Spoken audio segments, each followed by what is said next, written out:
Duterte nga misulay ang United States pag-istorya kaniya sa posibleng paggamit sa Davao Airport isip base sa ilang drone operation sa Mindanao apan gibalibaran kini sa mayor.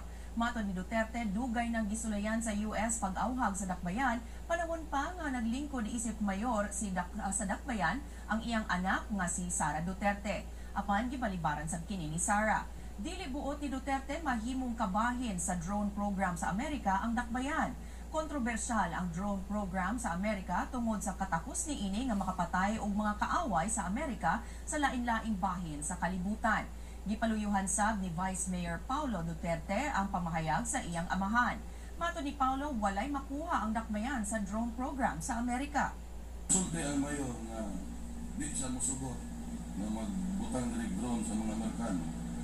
Mo po yung mga staff, di po may musugot. Kung musulti ang mayor na paghimo mo dihag ordinansa o resolution, mubukat ni. Kaya di man siguro na mukuha ng mayor o mga desisyon ngayon ana o sa tanaw niya nga